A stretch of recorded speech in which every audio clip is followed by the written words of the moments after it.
Hey everybody, this is the Sliders Review, and welcome to a special edition of Asian and Pacific Islander Heritage Month.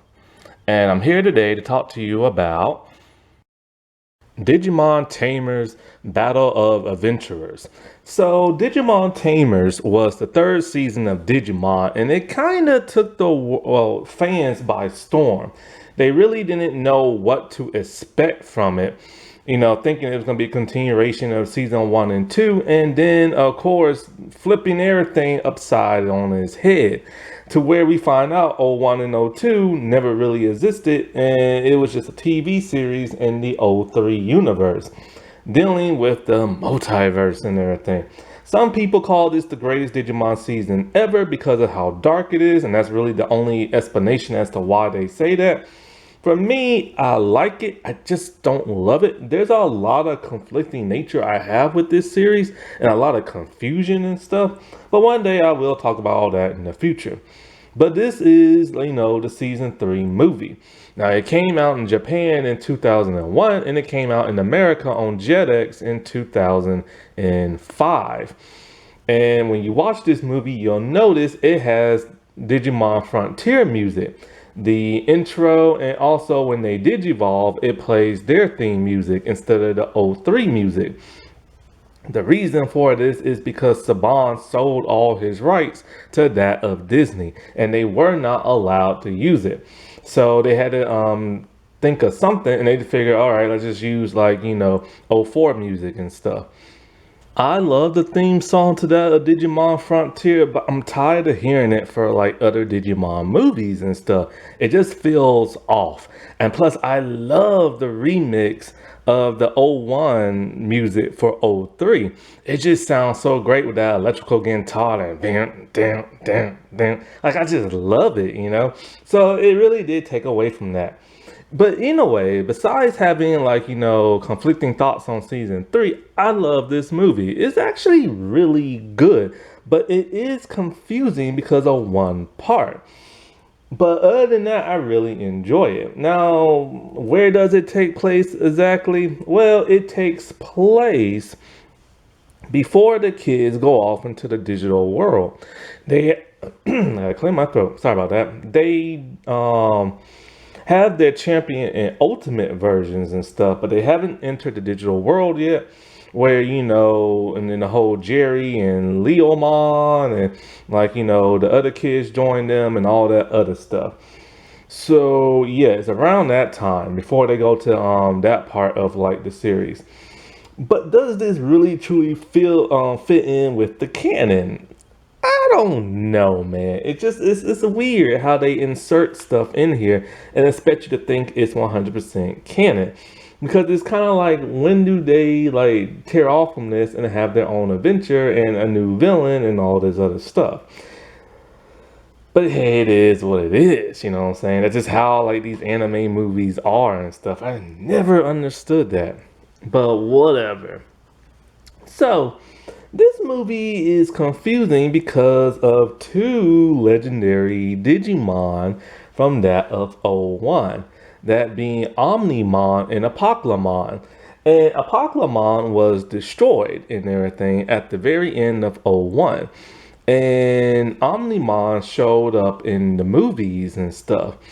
Like, the original, like, '01 movies, the Digimon movie, and the Try stuff, and, stuff like that. And it's kind of like, whoa, where's Ty and Matt if Omnimon is here? And wait, did they cross dimensions? Omnimon did say he is from a different dimension. But is this our Omnimon from '01? There's no Ty, there is no Matt to form him. So that begs the question. Plus, this Omnimon is super huge and everything. Much, much more bigger than the one that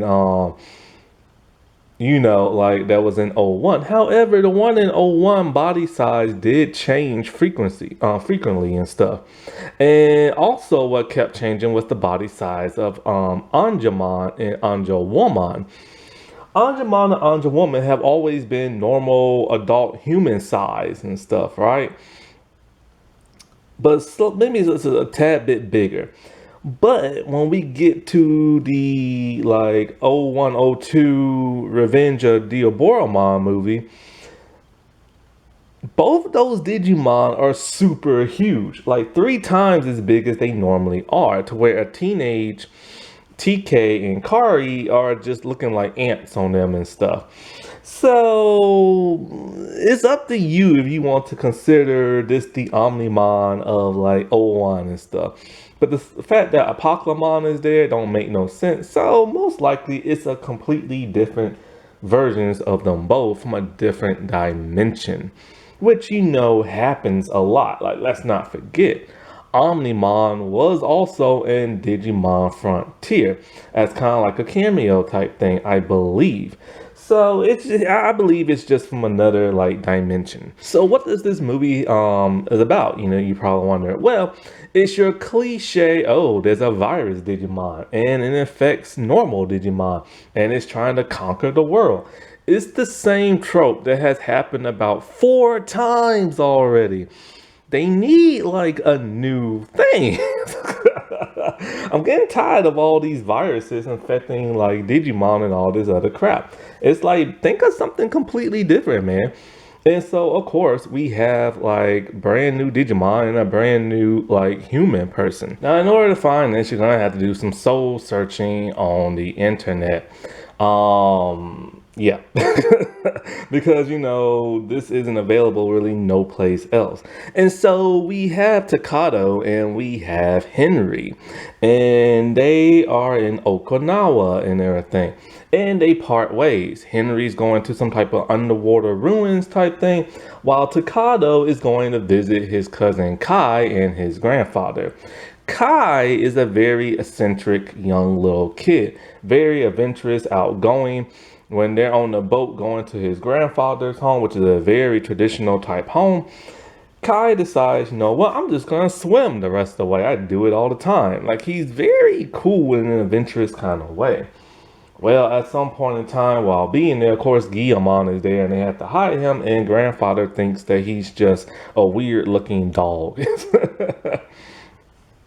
And so, like, oh yeah, by the way, Omnimon and the Pokemon, they disappear after this because they was fighting and stuff like this in some kind of weird pocket dimension type thing.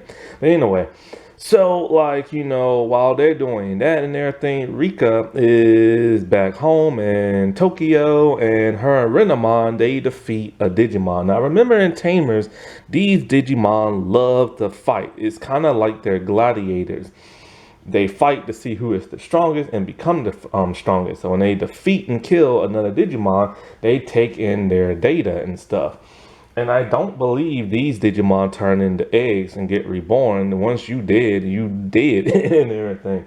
And so, like, they realized something was a little off with the Digimon that they fought. So in a way, back in Okinawa with Takado and everything, him and his cousin are out by the beach side, and they see a girl like drowning. They save her and they take her back to their grandfather's place. This girl is very special and essential to that of the plot. She is mysterious. What is her name? Omni, or something like that. Omni. She has like a laptop. And apparently her father wanted her to get this laptop as far away from like his lab as possible. And we don't know why. There's a mystery to it. Well, at some point in time, a Digimon comes out of it. And I believe the Digimon is Lapramon, or maybe it was a different one. I can't really remember. But anyway, a huge battle happens, right? And so, like, Guillemon, he digivolves and he's doing his best. Now, we do get to see some Digimodify going on in this. We get, like, I believe, like, stock footage of Rika doing it, but we get new footage of Takado doing it. He's wearing new clothes. And it's nice to see the Digimodify. I always love that aspect of Digimon Tamers. And so, like, Colamon is there, but this is what's so weird. When when anybody digivolves into their champion in this movie, they don't use a card. They use Colamon and everything. and his gem on his forehead, which is bizarre because they don't digivolve that way when going to champion, only ultimate and stuff. And so I forgot to mention, it's a side plot in this thing. There are these things called V pets, and V pets are kind of just like a little digital computer helper type thing. They used to be these type of things that were actually like this back in like the early 2000s. I had one on my computer, this purple gorilla thing. I forget his name. Boy, he slowed down my computer big time. Apparently, he was more problems than he was a helper and stuff. And he used to crash people computers and all kind of crap. And so, like, just like these little virtual pets that people like to have on their computers. Well, they're causing problems. Apparently, these virtual pets are like being affected by a virus and they're turning into digimon, and they're coming out of computers and wreaking havoc, and while still in the internet system they're like causing destruction around like a global catastrophe type thing. We saw this plot many times before. And so apparently Miyoko's dad, he's the one who created these things, and he created the prototype based on her dog. See, she used to be a competitive swimmer or something like that, or a surfer, and her dog died in the water. And so her dad decided, okay, I'm gonna model these V pets after your pet dog, May, that died and everything. And so, like, she doesn't like the idea of virtual pets because she doesn't want nothing that's going to replace her dog. And she even tells Takado at one point, would you ever want one of these V pets to replace your Digimon and everything? And, she wants just her dog. She doesn't want nothing that looks like her dog that she can't touch and stuff. But she has no idea Labramon is, the embodiment of, like, based off her dog and the prototype and all this and that. Well, at some point in time, she gets captured. And so Takado has to like go after her and stuff. And this is when like Digimon are attacking all over, and Henry and um Rika have to like defeat these Digimon. Then all of a sudden something weird happens. Omnimon calls out to them and teleports them through like a tunnel going to wherever, Takado and the rest of them are. And this is really odd and bizarre. Like, how is he able to do that? Well, of course, it's a different Omnimon and stuff. While in this tunnel, he has to like defeat and like battle out like these virus type Digimon, and so like but he's not able to leave that little pocket dimension thing that he's in for some bizarre reason. I guess because he's super powerful, and it would just end the movie right then and there, because he's like a god level type Digimon that goes past that of Mega. So yeah. And so, while all the kids are there, they find out the truth. And it turns out in a very creepy way that Tamashiro, I think his name, the assistant to Murakami's father, he is actually a Digimon in real life, disguised as a human. We've seen that before. And Guillemon was able to like sniff him out. So his transformation when he digivolves and shows his true form is disgusting.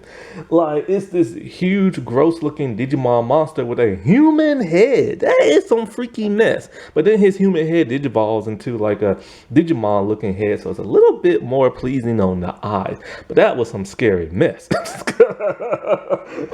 It was like some hoopachoop. It was just disgusting, man. And so, like, it turns out that Labramon has a vaccine in him. And if you say the magic code word, then it will release and destroy, like, all the viruses. So, Mesophistomon or whatever it's called, he is, like, the major bad Digimon. And who does he have inside him? The Apocalypse and everything. And that's what helped build the virus and all this other crap.